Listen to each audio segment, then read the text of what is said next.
하나님의 말씀은 로마서 11장 1절에서 12절까지입니다.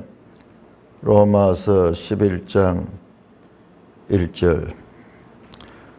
그러므로 내가 말하노니 하나님이 자기 백성을 버리셨느냐? 그럴 수 없느니라. 나도 이스라엘인이요 아브라함의 씨에서 난 자요 베냐민 지파라. 하나님이 그 미리 아신 자기 백성을 버리지 아니하셨나니 너희가 성경이 엘리야를 가리켜 말한 것을 알지 못하느냐?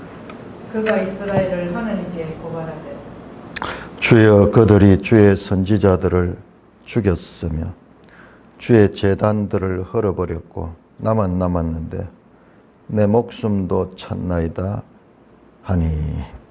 그에게 하신 대답이 무엇이냐? 내가 나를 위하여 바알에게 무릎을 꿇지 아니한 사람 7,000명을 남겨두었다 하셨으니 그런즉 이와 같이 지금도 은혜로 택하심을 따라 남은 자가 있느니라. 만일 은혜로 된 것이면 행위로 말미암지 않으니 그렇지 않으면 은혜가 은혜되지 못하느니라. 그런즉 어떠하냐? 이스라엘이 구하는 그것을 얻지 못하고 오직 택하심을 입은 자가 얻었고 그 남은 자들은 우둔하여 졌느니라. 기록된 바 하나님이 오늘까지 그들에게 혼미한 심령과 보지 못할 눈과 듣지 못할 귀를 주셨다 함과 같으니라.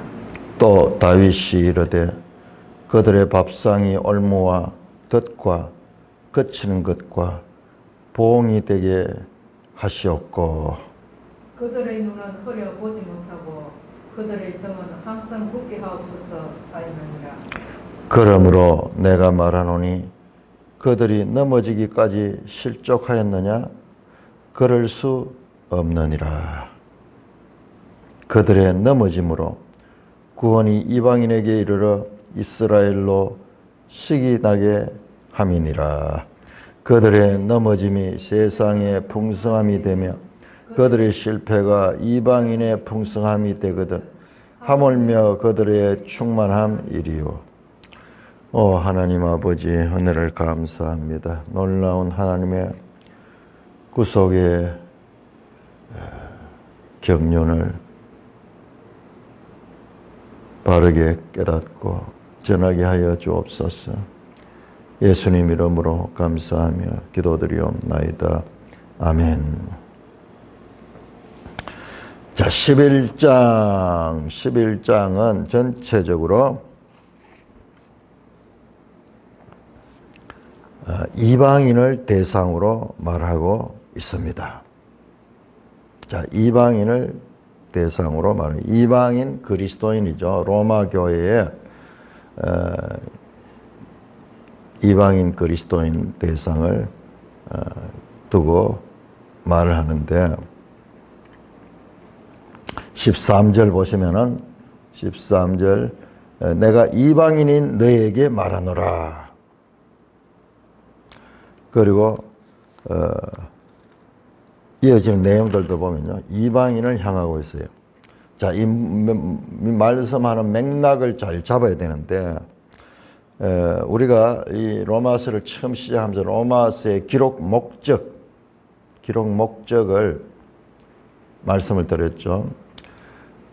로마 교회 내에 일어났던 유대인 그리스도인과 이방인 그리스도인 사이의 갈등, 그 갈등을 이야기를 했는데 그게 여기서 나와요. 여기서 나옵니다. 지금 마지막이잖아요. 사실상 12장부터는 이제 생활 문제를 다루기 때문에 교리적인 문제를 다루는 건 11장이 마지막인데 그 마지막에서 말하는 대상이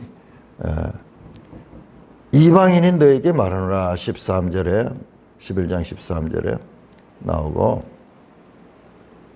그러면 이방인들과 유대인들과의 관계에서 어떤 문제가 있었는가? 우리가 그때 서론을 하면서 유추를 했죠.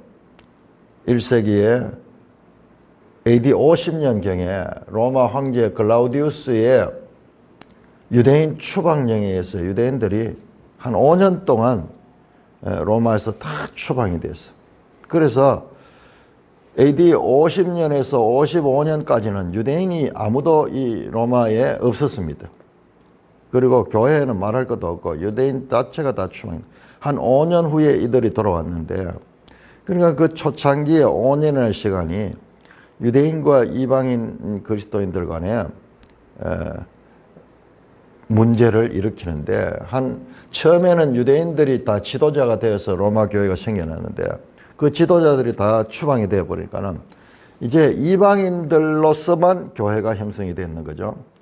그래서 그 이방인 그리스도인들이 5년 동안 교회를 이끌어 가게 됐는데, 또 실제로 부흥도 더 많이 됐던 것 같아요. 왜냐 그러면은 그 전부 이방인들이기 때문에.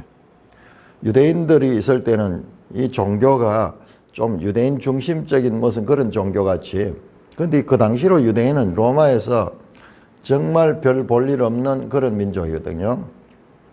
근데 이방인들이 지도자가 되고 이방인들이 하면서 그 이전보다 아마 양적으로는 더 많은 사람들이 모였던 것 같아요. 그래서 나중에 이제 유대인 그리스도인들이 돌아왔잖아요. 돌아와서 떠날 때와 돌아온 후 5년 간격을 통해 가지고 유대인과 이방인 간에 처음에는 이제 반가웠겠지만 그 다음에 한 교회 안에서 신앙생활을 하는데 갈등이 일어나는 거예요. 누가 설교를 할 것인가, 누가 장로가 될 것인가, 뭐 이런 문제로 이제 그러되면서 유대인들은 유대인식으로 하려고 하고 이방인들은 아니다, 우리는 그리스도 안에 자유다 그러면서 그런 갈등들이 있었던 것 같아요. 그래서 로마서에 보면 계속 유대인과 이방인, 그리고 율법의 행위냐 믿음으로냐 이 대조되는 것도 그와 같은 것과 연속성에 있을 수 있으며, 우리가 이 본문을 통해서 알 수 있는 것은 오늘 나오지 않았습니다만은 이 이방인들이 유대인들을 무시하는, 하나님이 이제 유대인들 시대는 끝이 났고 이방인 시대가 왔다 그러면서 오히려 역으로 이방인들이 유대인들을 무시하는 그런 사상이 있었던 것을 알 수가 있습니다. 자, 우리 한번 볼까요? 자, 18절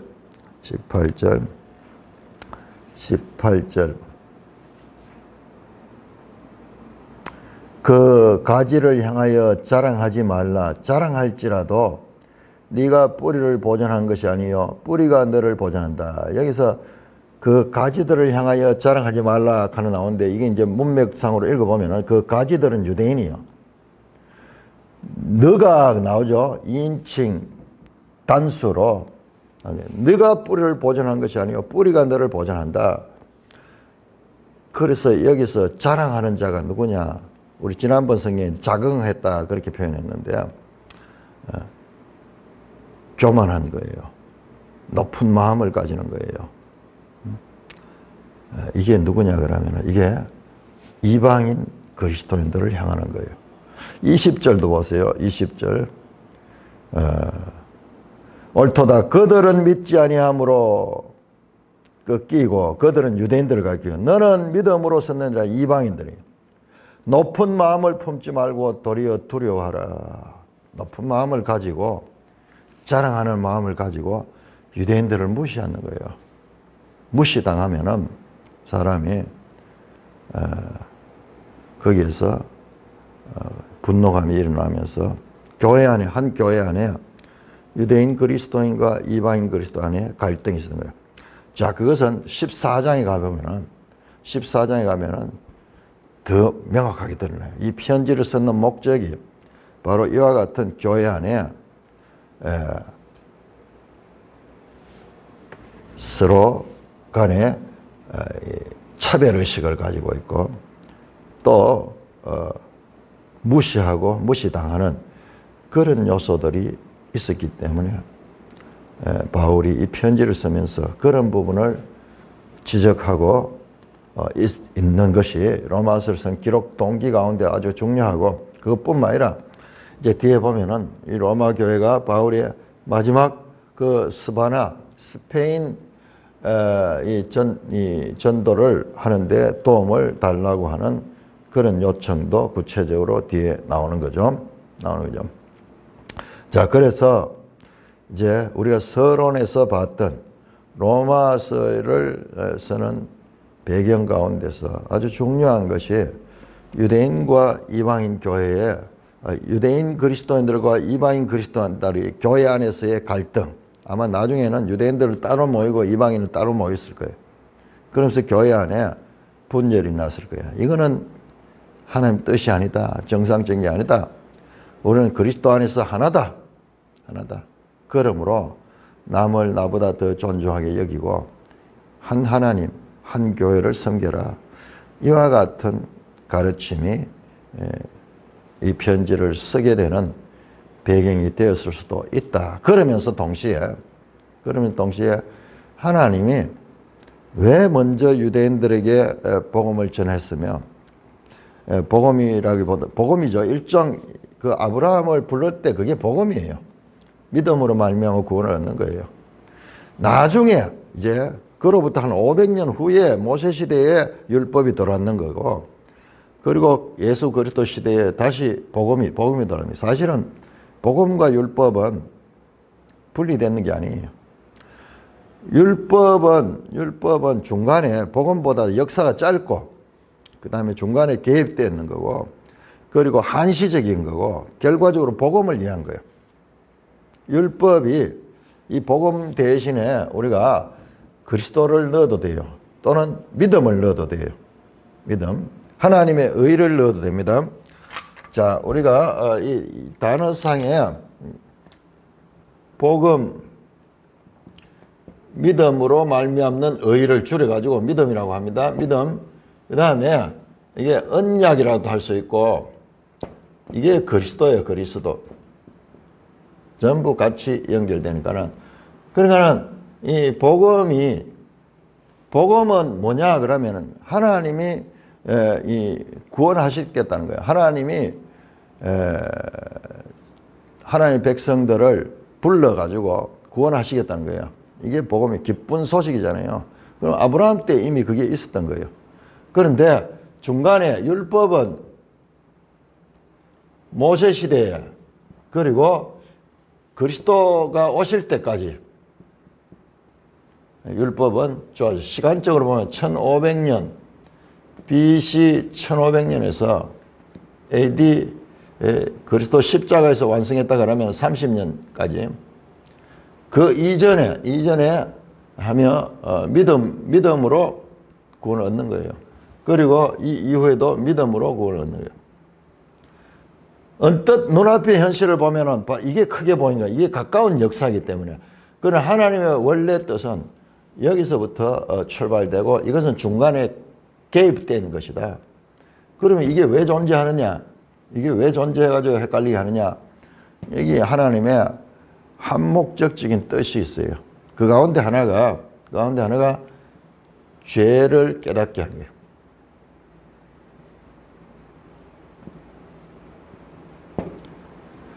그런데 이와 같은 뜻을 모르고 이것을 통해 가지고 우리가 의롭게 된다고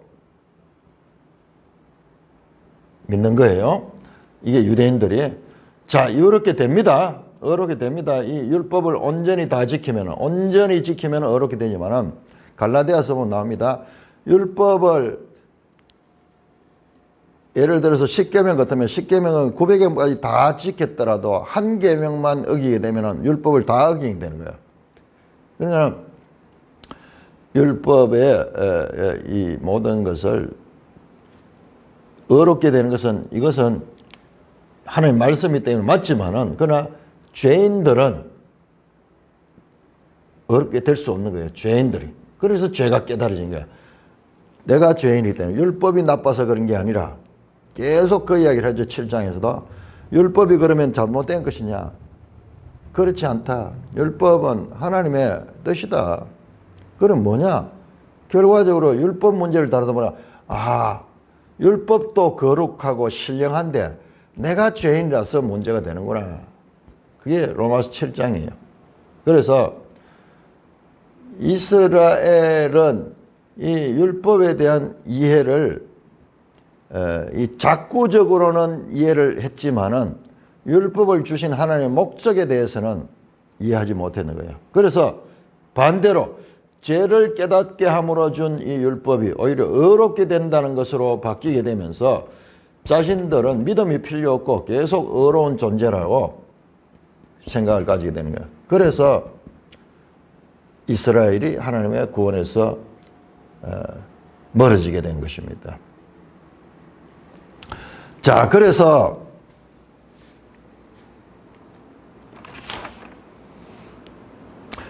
이제 이스라엘은 우리가 어제 봤듯이 이스라엘이 불순종했다. 불순종하고 그래서 하나님께서 이방인들에게 기회를 주게 됐다. 내가 10장 21절 이스라엘에 대하여 순종하지 아니하고 거슬러 말하는 백성에게 내가 종일 내 손을 벌렸노라 하다. 그럼에도 불구하고 하나님은 이스라엘을 향한 마음을 열고 그들이 돌아오기를 기다렸다 하는 거죠.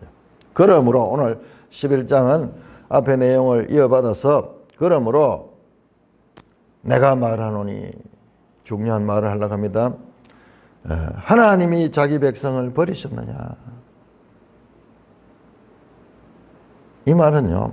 이방인 그리스도인들은 하나님이 유대인 그리스도인들을 버렸다. 이제는 이제 우리 이방인의 시대가 왔다. 뒤에 나오잖아요. 나무라잖아요. 자랑하지 마라 그러면서 그런 생각하지 마라.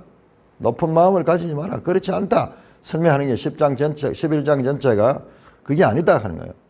그게 아닌데. 그럼 뭐냐? 그걸 설명하려고 하는 거예요. 그럼 너희 생각대로 하나님이 유대인들을 버렸느냐? 너희 생각에는 유대인 시대는 끝났고 이제 이방인 시대가 왔으니까는 하나님은 유대인들을 버렸느냐? 많은 사람이 지금도 그런 생각을 해요. 그런데 거기에 대해서 absolutely not. 그럴 수 없느니라. me genoit. 나도 이스라엘이요 아브라함의 씨에서 난 자 베냐민 지파다. 내가 지금 복음을 전하고 있는데 내가 유대인이다. 내가 유대인이야. 내가 이방인이야. 유대인들 가운데도 내같이 믿는 자가 있다. 그런데 왜 다수는 버렸죠? 다수는 버렸는가 좀. 자, 2절입니다. 하나님이 미리 아신 자기 백성을 버리지 아니하셨다. 아니다. 하나님이 결코 유대인들을 버린 적이 없다. 두 번이나 반복해서 강조합니다. 결코 버리지 않았다. 그 미리 아신 자기 백성. 여기 8장 29절에 나오는데 하나님이 유대인들 가운데서도 택한 자들은 버리지 않았다. 그러면서 엘리야 시대에 대한 말씀을 너희가 성경에 엘리야를 가리켜 말한 것을 알지 못하느냐.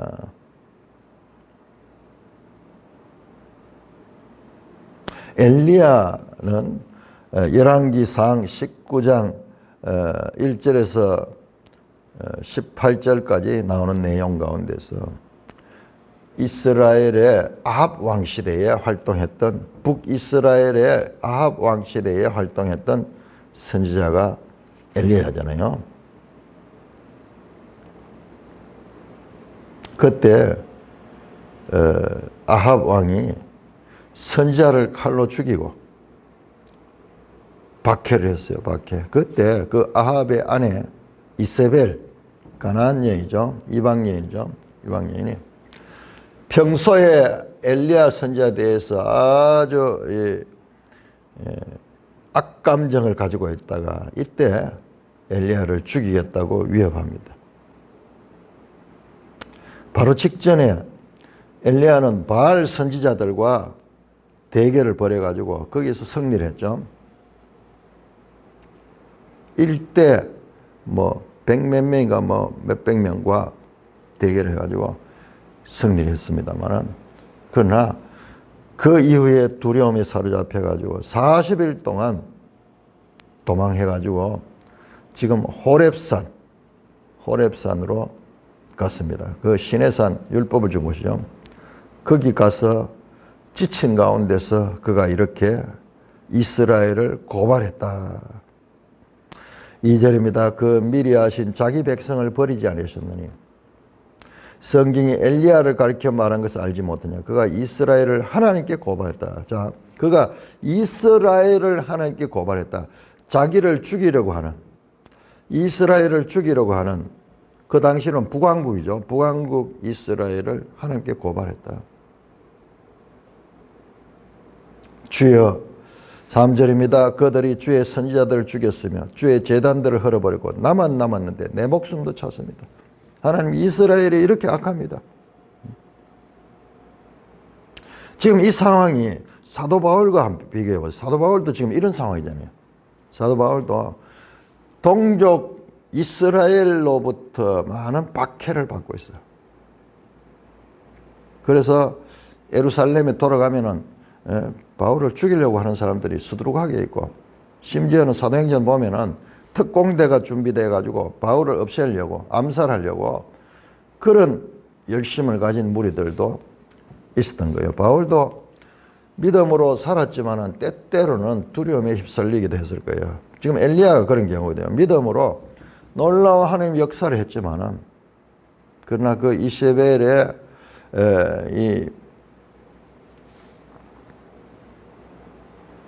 이세벨을 피해서 도망을 다니면서 마음이 많이 약해졌어요. 많이. 그래서 두려움에서 하나님께 이스라엘을 고발합니다. 나만 남았다. 나만 남았다. 내 목숨도 찾습니다. 자, 우리 한번 본문 한번 찾아봅시다. 열왕기상 19장.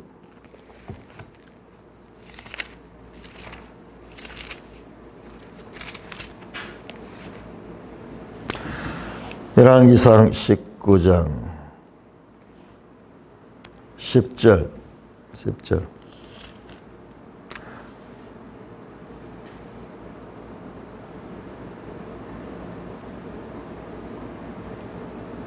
그가 대답하되 내가 만군의 하나님 여호와께 열심히 유별하며 이는 이스라엘 자손이 주의 언약을 버리고 주의 제단을 헐며 칼로 주의 선지자들을 죽였음이며 오직 나만 남았습니다. 그들이 내 생명을 찾으려 하나이다. 하나님 앞에 이스라엘의 악행을 고발합니다. 14절 그가 대답하되 만군의 하나님 여호와께서 내가 만군의 하나님 여호와께 열심히 유별하오니 이는 이스라엘 자손이 주의 언약을 버리고 주의 제단을 헐며 칼로 주의 선지자를 죽였으며 오직 나만 남았거든 그들이 내 생명을 찾아 빼앗으려 하나이다. 두려움 가운데서 하나님께 고발했습니다. 이스라엘이 이렇게 악행을 했습니다. 하나님 언약을 버리고. 그때 하나님이 말씀하십니다. 4절에 로마서 11장 4절 그에게 하신 대답은 내가 나를 위하여 바알에게 무릎을 꿇지 아니한 사람 7,000명을 남겨주었다. 열왕기상 19장 18절에 나오는 말씀. 내가 나를 위하여 바알에게 무릎 꿇지 않는 사람 7,000명을 남겨두었다. 엘리야는 자기 혼자만 지금 남아있다고 생각하는데 하나님께서는 아니다. 너와 같이 남은 사람이 7,000명이나 있다. 이 7,000명 어디서 나왔을까요? 바로 앞에 바알 선지자들과 엘리야가 대결해서 아마 열왕기상 18장에 나오시면 대결해가지고 그때 하나님이 살아계심을 받는 거예요. 하늘에서 불이 내려와가지고 그래서 바알 선지자를 물리치는 그와 같은 것을 보고 많은 백성들이 돌아왔습니다. 자, 우리 한번 볼까요? 열왕기상 18장 이거 봐야 되네요. 자, 이거 구약의 배경을 잘 모르면은 이거 이해하기 힘듭니다. 이게 무슨 말인가? 구약 인용, 신약에서 구약을 인용할 때 어떻게 인용하는가? 마음대로 막 이게 하는 것이 아니고 아주 중요한 그런 신구약의 연속성을 가지고 있습니다. 18장 37절, 열왕기상 18장 37절. 여호와여 내게 응답하소서, 내게 응답하소서. 이 백성에게 주 여호와는 하나님이신 것과 주는 그들의 마음을 되돌이키심을 알게 하옵소서 하며, 이에 여호와의 불이 내려서 번제물과 나무와 돌과 흙을 태우고 또 도랑에 물을 핥으니라. 모든 백성이 보고 엎드려 말하되 여호와 그는 하나님이시로다, 여호와 그는 하나님이시도라 하니, 엘리야가 그들에게 이르되 바알의 선지자를 잡되 그들 중 하나도 도망하지 못하게 하라 하며 곧 잡은지라. 엘리야가 그들을 기손 시내로 데려가서 거기서 죽이니라. 이 기적을 보고 그 기도대로 많은 사람들이 하나님께로 돌아왔다. 그 말씀입니다. 그때 이 사건을 열왕기상 19장 18절에서 하나님께서 말합니다. 19장 18절에서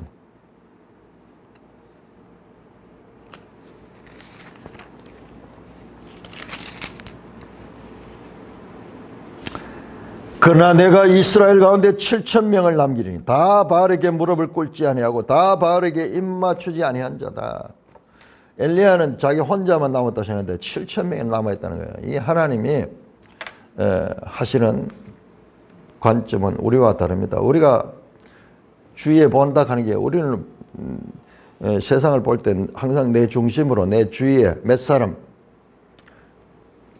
경상도 사람들은 대한민국 사람들이 다 우파를 지지하는 것으로 착각하는 경우가 많아요. 반대로 저 전라도 사람들은 다 좌파만 지지하는 거, 선거해 보면은 그렇지 않잖아요. 비슷비슷하게 나오잖아요. 그렇듯이 우리가 판단하는 건 항상 주관적이야, 주관적. 그런데 하나님께서 7,000명을 남겨두었다. 7,000명을 남겨두었다. 우리 생각하고 달라요. 우리는 현실이 나타나고 보면 이제 교회도 다 끝이 나고 세상이 끝이 났다. 정말 비관적으로 그렇게 보기 쉬운데, 우리 판단은 정확하지 못해요. 엘리야조차도 그와 같은 허무감과 절망감에 사로잡혀 있을 때 40일 동안 도망 다니면서 목숨의 위협을 받고 이러다 보니까 심리적으로도 많이 약해졌어요. 그런데 하나님은 7,000명을 남겼다. 그러면서 이 과거 엘리야가 BC 한 800년경 사람이니까는 그때 이야기를 들고 나면서 이와 같이 그런즉 5절입니다. 그런즉 이와 같이 지금도 은혜로 택하심을 따라 남은 자가 있느니라. 남은 자가 나옵니다. 남은 자.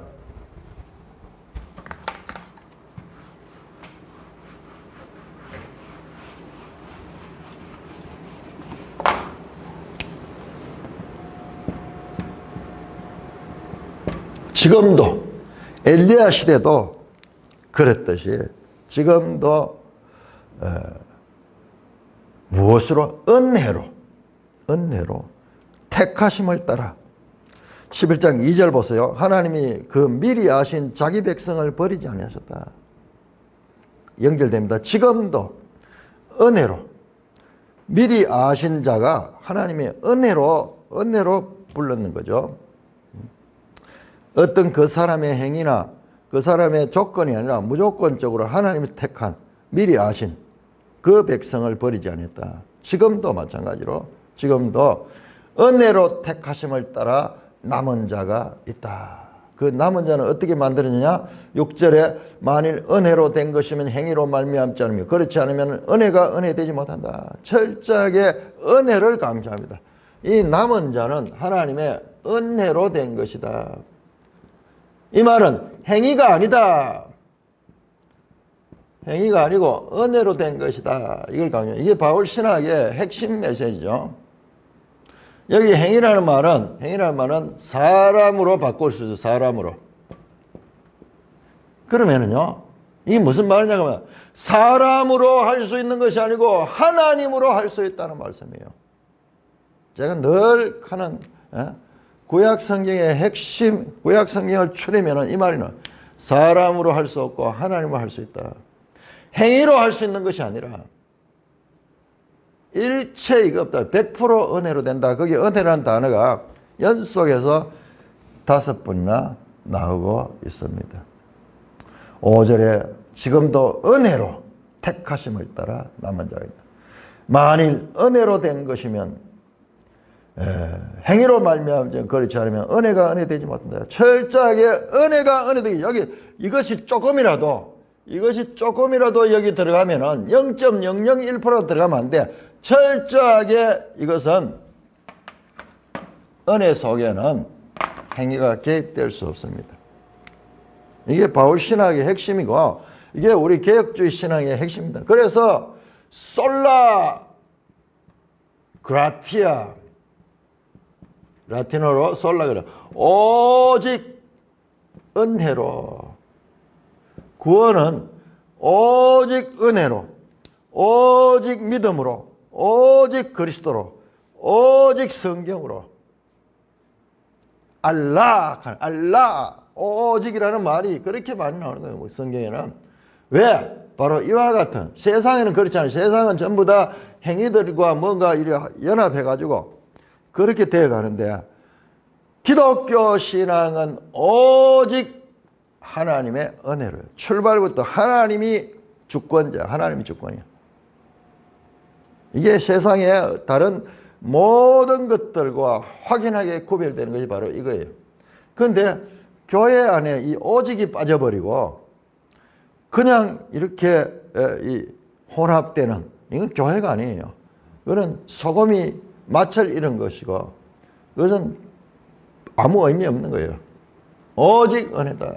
그래서 오직 말씀으로 성경의 가르침은 그것을 강조하고 있는 것입니다.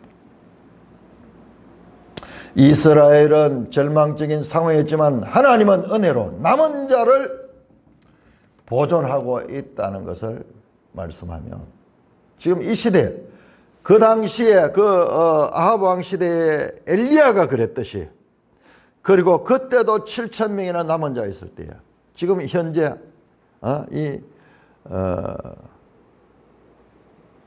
바울 시대에 바울도 그렇잖아요. 동족들로부터 이 초대교회 그리스도인들이 유대인들이잖아요. 유대인들. 그런데 이게 전 인구로 비하면 극소수예요. 극소수. 몇백 명, 몇천 명 되지만은 전체에 비하면 극소수였어. 그래서 그때도 많은 사람들이 바알에게 무릎 꿇고 그 이스라엘이 이세벨의 영향으로 혼합된 그와 같은 시대가 되었지만은 엘리야가 있었듯이 지금도 바울이 있다.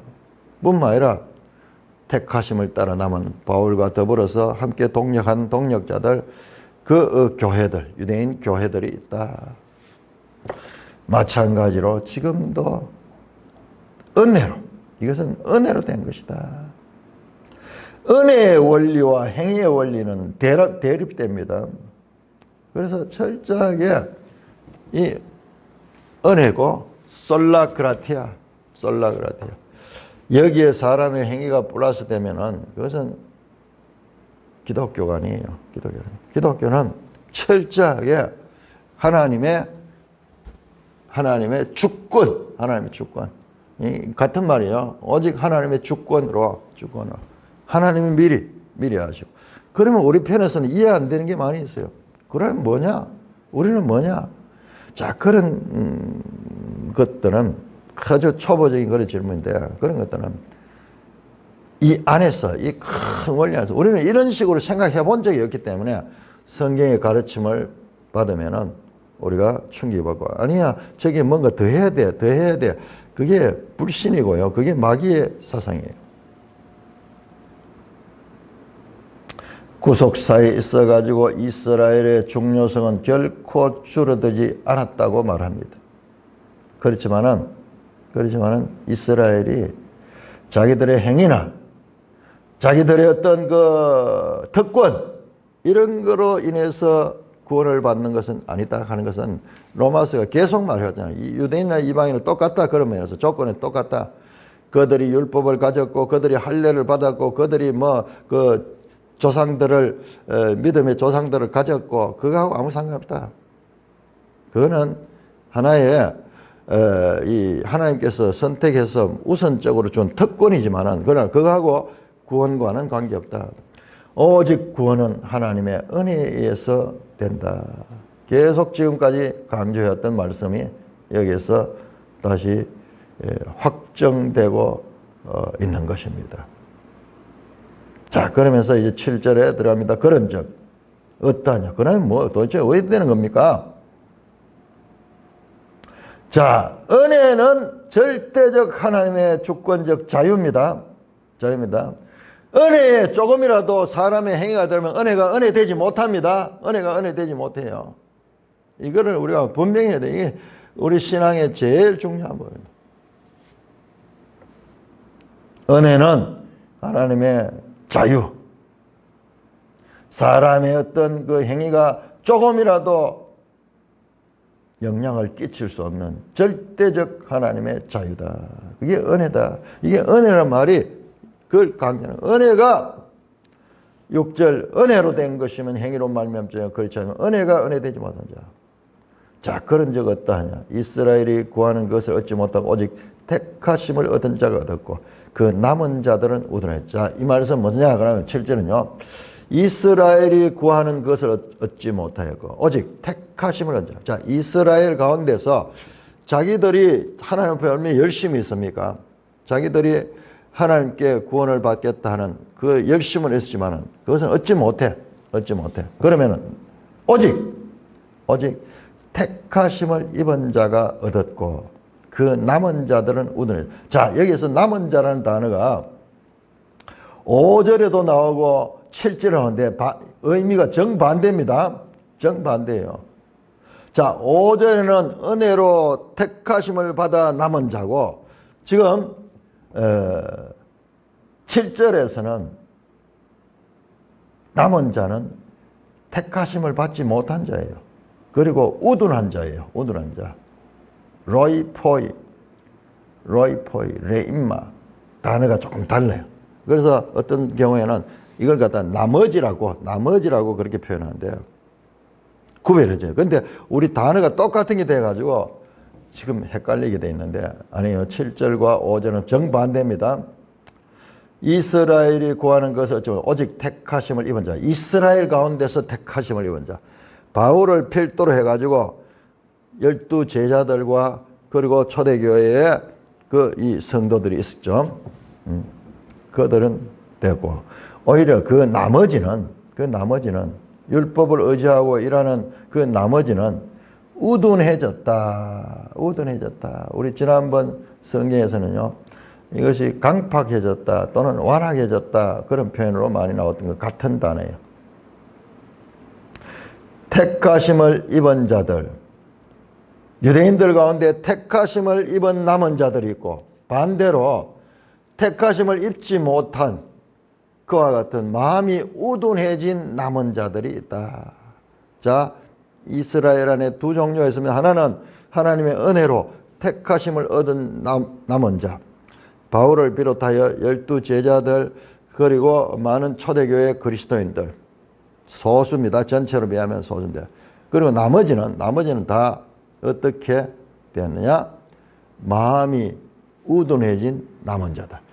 자, 이 이스라엘 안에 두 종류가 있으면 하나는 그리스도인 이스라엘인 나머지는 전부 다 우둔해진 남은 자들 있습니다. 자, 여기서 우둔하라는 단어가 나오는데 우둔하다는 단어는 폴로크라고 해요. 우둔하다. 이게 아주 중요한 단어입니다. 우둔하다, 강팍하다, 마음이 굳었다.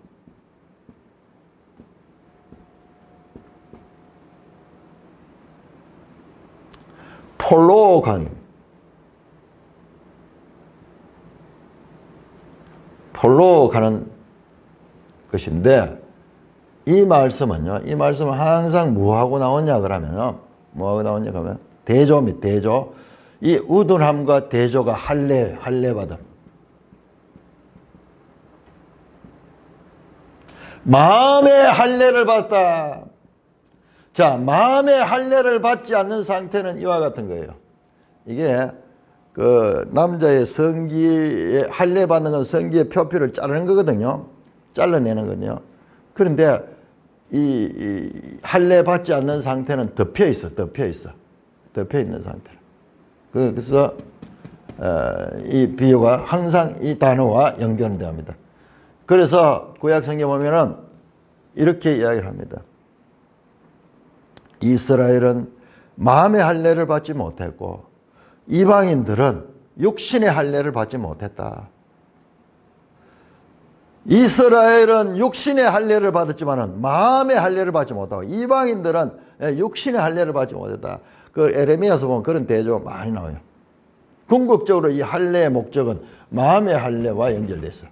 이게 하나의 근데 그러니까 할례 받지 않는 상태가 굳은 상태예요. 우둔한 상태. 이 상태로서는 그러니까 이게 우리가 로마서 신약적인 의미로 하면은 이게 바로 사륵스예요. 사륵스. 육신으로는 하나님을 알 수도 없고 근본적으로 이거는 불가능해요.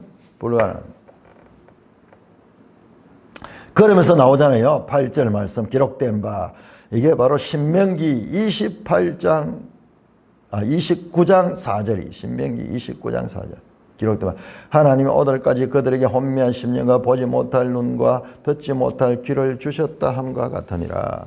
바로 제가 앞에서 말씀했던 신명기 중요한 신명기 29장에서 30장 14절까지 29장 정확하게 29장 2절에서 30장 14절까지 이것이 중요한데 지금 먼저 신명기 30장 11절에서 14절을 인용했고 앞에서 10장에서 인용했고 지금 여기에서 29장 4절이 인용돼 29장 4절이 인용되거든요. 그래서 지금 신명기가 지금 여기 딱 잡은데 그게 뭐냐? 30장 6절에서 마음의 할례를 받아. 그래서 할 수 있는 거예요.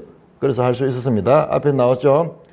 그런데 여기에는 마음의 할례를 받지 못했기 때문에 할 수 없는 거예요.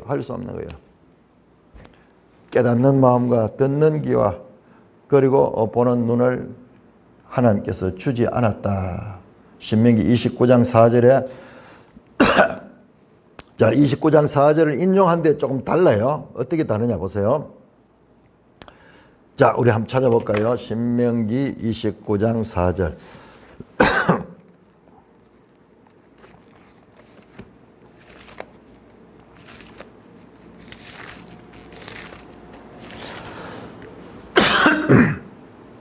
성경의 가장 묘미가 바로 이겁니다.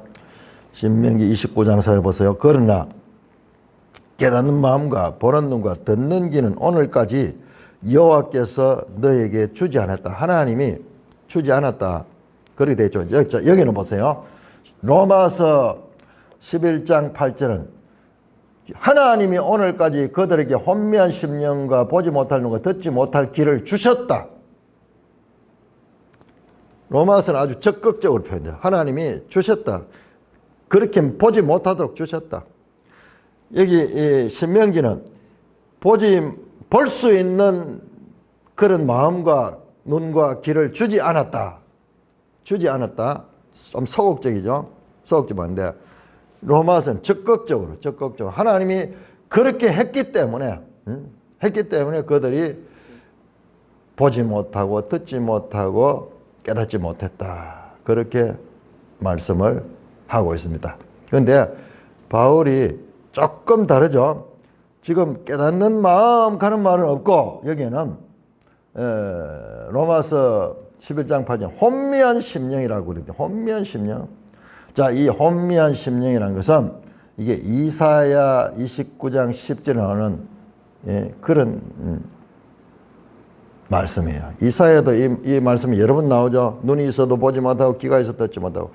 구약 성경 소위 신명기와 그리고 이사야를 지금 살짝 섞었어요. 그래서 마음이 우둔한 상태를 나타내고 있습니다. 할례 받지 못한 상태.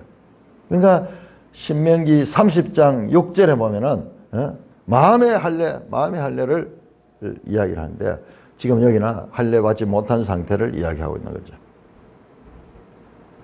그래서 이스라엘 안에는 두 종류이다. 하나는 남은 자, 은혜로 택하심을 받은 바울을 비롯한 그 그리스도인들 있고 대다수의 이제 택함을 받지 못한 우둔한 남은 자들이 있다. 그럼 이들은 도대체 어떻게 되는 건가? 자, 그 말씀하기 전에 9절에 다윗이 이르되 그들의 밥상이 올무와 덫과 거치는 것과 보응이 되게 하시옵고 그들의 눈은 흐려보지 못하고 그의 등은 항상 굳게 하옵소서. 다윗의 시편 69편 22절 23절을 인용하는데 저주하고 있죠. 다윗의 이 시편은 뭐냐? 다윗이 자기 원수들을 피하여 도망 다닐 때 막 원수들을 악담하는 거예요. 지금 엘리야도 마찬가지로 그 동족으로부터 피해 다니면서 이 절망 가운데서 나왔던 그 내용이고 지금 이 다윗 말씀도 마찬가지죠. 바울도 동족에서는 이와 같은 지금 고난을 당하고 있는 거예요. 그러면서 이제 그것을 하는데 자, 우리가 여기에서 중요한 거 그 남은 자들은 우둔하게 됐다. 하나님이 그랬다. 하나님이 혼미한 심령과 보지 못할 눈과 듣지 못할 귀를 주셨다. 아니 하나님이 왜 구원받지 못하게 하셔? 하나님은 사랑이면서 하나님은 온 인류를 구원하기 위해서 아들까지 주셨다는데 여기는 보세요. 하나님이 그들이 구원받지 못하도록 하나님이 그들을 막았다고 분명히 나오고 있잖아요. 신명기보다 더 적극적으로. 신명기에서는 주지 않았다 그러는데 여기는 하나님이 듣지 못하도록 만들었다. 하나님이 그렇게 하셨다. 완전히 주권적으로 구원을 막으셨다는 말씀이잖아요. 이런 부분들은 우리가 인간의 입장에서 이해하기 불가능해요. 이게 은혜를 받지 않으면 이해하지 뭐냐 그럼. 우리는 항상 인간을 중요하게 생각하는데 여기서는 완전 하나님이 구원받지 못하도록 하신 하나님이에요. 자, 이게 성경의 난해인데 난해면서도 이게 성경의 핵심 메시지예요.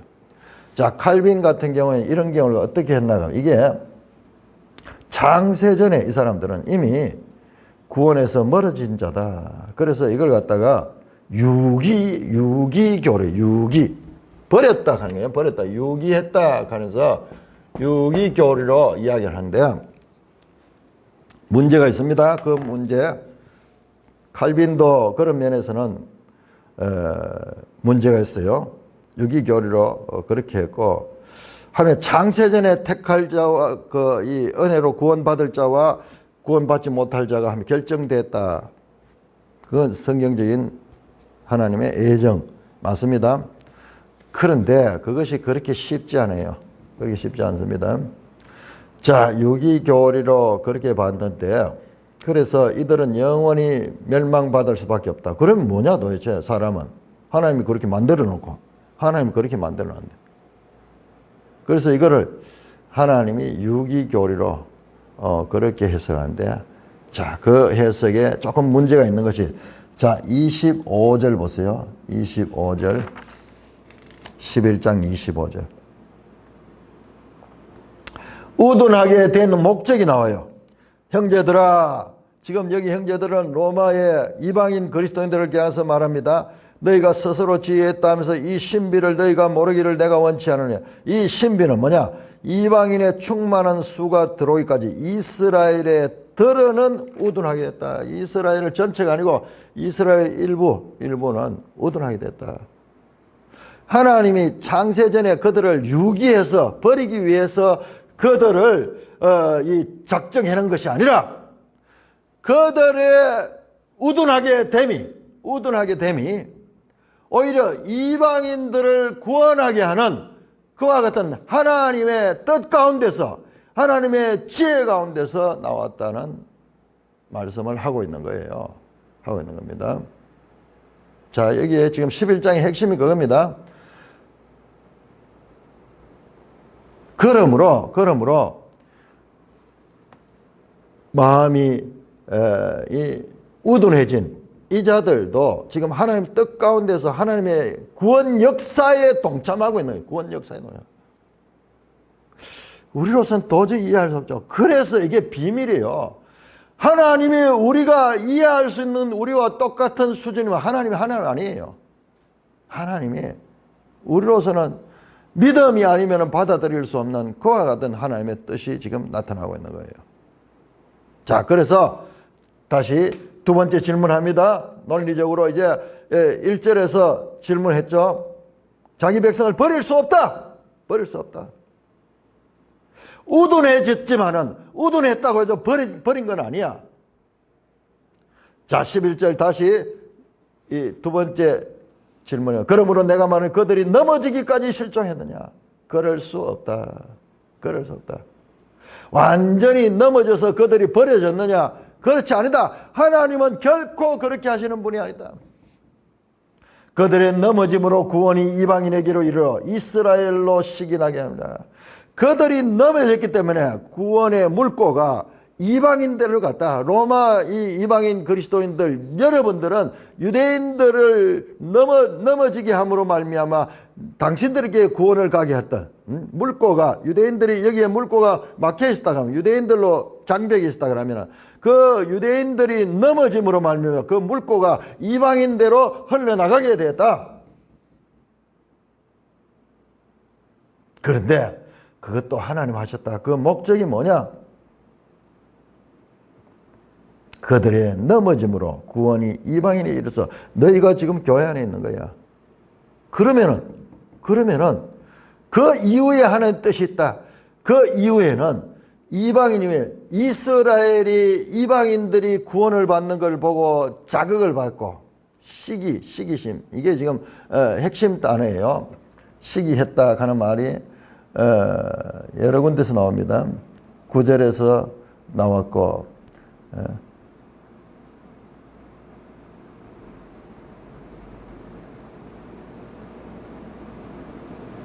19절에도 나오고 19절 9장 19절에도 나왔죠. 9장 19절 그렇네요. 9장 19절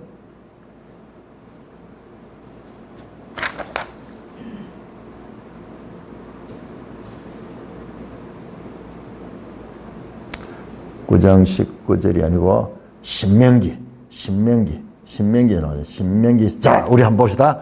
그러니까 신명기가 너무너무 놀라운 책. 신명기 32장.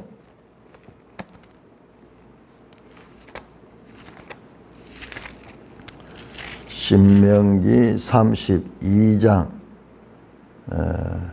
자, 제가 여기 29장에서 30장까지 그 다음에 신명기 34장까지 있는데 거기에도 미래에 대한 예언인데 자, 신명기 32장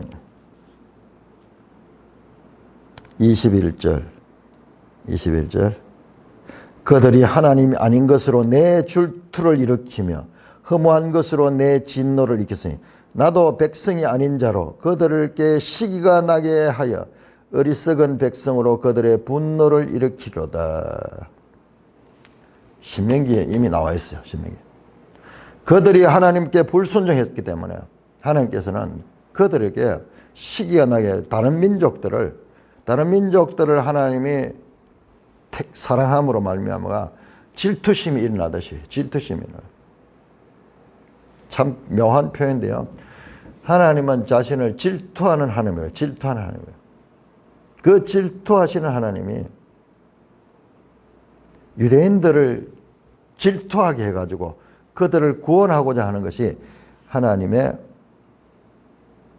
구원의 계획입니다. 로마서 10장 19절에도 나와. 10장 19절 나왔었네요. 10장 19절. 내가 백성 아닌 자로 너희를 시기하게 하며 미련한 백성으로서 너희를 노엽게 하리라.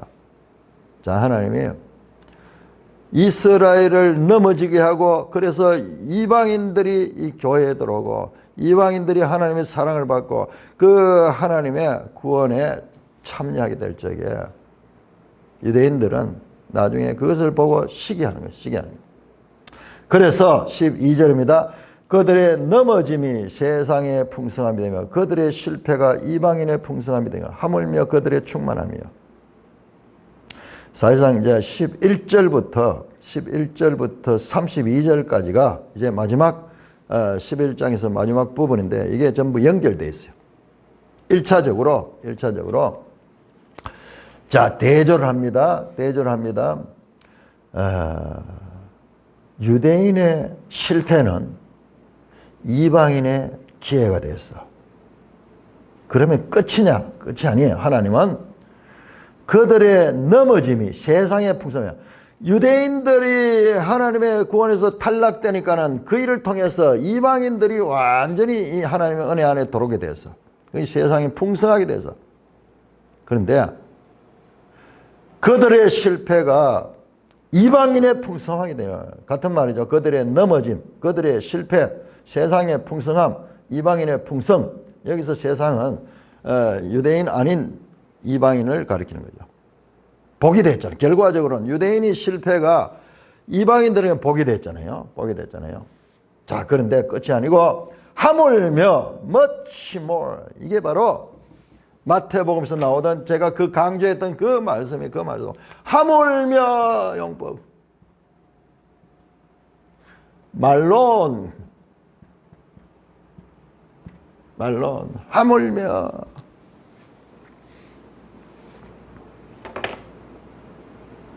유대인이 실패해도 이와 같이 세상에 복이 되고 이방인에게 복이 되었다면 그들이 성공하면, 그들의 충만함은, 이 표현하기 참 어려운데 작은 그들의 충만함, 플레로마, 이게 바로 충만함의 단어가 예수님께서 요한복음 5장 10절 내가 율법을 폐하러 온 것이나 율법을 완전케 하려 왔다 할 때 그때 플레로마 완성하다, 성취하다. 유대인들이 실패해도 이와 같이 이방인들에게 구원이 가는 그와 같은 풍성한 열매를 맺게 되었다면 그들이 충만할 때, 그들이 온전하게 될 때 그 풍성함이 얼마나 더하겠느냐, 그 말씀입니다. 그 말씀 뭐냐 그러면은 하나님께서는 그 유대인들을 통해서 하나님은 구원 역사이라, 하나님이 지금 역사를 운행하시는 것은 그냥 우리가 보듯이 눈앞에 이것뿐만 아니라 더 큰 관점에서 그들의 실패는 이방인의 기회가 되고 뿐만 아니라 그들의 성공이 암시되고 있습니다. 이어지는 내용에서 이제 그게 계속 점진적으로 한 5개의 대조를 하면서 13절 이하에 나옵니다. 그래서 11절부터 32절까지는 이스라엘의 미래에 대해서만, 이스라엘이 과연 어떻게 될 것인가. 1절에서 10절은, 11장 1절에서 10절은 이 이스라엘의 미래에 대한 기초 작업이었어요.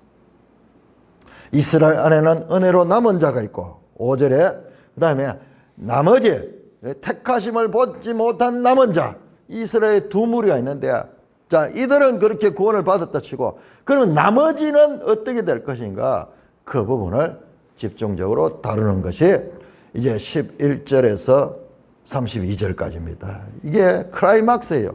그러면은 여기서 이 유대인을 가르치지만은 이방인들은 세상 만민을 가르치는 거예요. 그래서 온 세상의 구원의 과정이 어떤 과정을 통해서 이루어지는가를 지금 11절에서 32절까지 우리 인간이 알 수 있는 최고의 이와 같은 큰 하나님의 구원에 대한 비밀, 구원에 대한 경륜을 가리키는 내용이 이 속에 포함되어 있다. 이 부분은 우리가 다음 월요일 날 자세하게 살펴보겠습니다. 자, 하물며 용법 나가. much more. 하물며. 지금 바울이 이 쓰는 표현이요. 예수님이 하시던 바로 마태복음 7장 11절에서 하는 너희가 악한 자로도 자식에게 좋은 걸 줄 줄 알고 하물며 너희 하늘 아버지께서 얼마나 더하겠느냐. 지금 마찬가지야. 유대인이 실패한데도 이방인이 그렇게 복이 됐다면 유대인이 성공했을 때는 하물며 얼마나 더 큰 복이 있느냐. 그때 구원이 완성이 되는 거예요. 그러니까 이방인의 성공과 유대인의 실패. 이방인들이 지금 자랑하고 있어. 과거에는 유대인들이 자만했지만 지금 아까 봤듯이 이방인들이 자랑하는 그런 모습들이 똑같아요. 유대인이나 이방이나 구원에 있어서 믿음으로 말미암은 것도 똑같지만은 그 위에 교만한 것도 똑같아요. 유대인은 더 교만했고 이방인은 덜 교만해가 아니야. 입장이 바뀌니까 이방인 또 교만해야 돼요. 인간이 어떤 존재인가? 유대인이나 이방이나 차별이 없다. 구원에 차별이 없지만은 또한 죄를 짓는데도 차별이 없어요. 교만함에도 차별이 없어요. 그 내용이 밝혀지면서 하나님의 구원의 완성이 어떻게 되어야 할까를 우리가 11장 11절에서 32절 안에서 이제 보게 될 것이며 그 다음에 그 결론이 바로 11장 33절에서 36절 바울의 감탄이 나옵니다. 하나님의 지혜, 하나님의 구원 경륜, 인간이 알 수 없는 이와 같은 하나님의 경영에 관한, 하나님이 세상 경영에 관한, 우주 경영에 관한 비밀이 바울에게 깨달아지면서 감탄이 나오는 내용이 11장 33절에서 36절인 것입니다. 자, 그 부분은 우리가 다음 시간에 더 자세하게 살펴보도록 하겠습니다. 찬송가 302장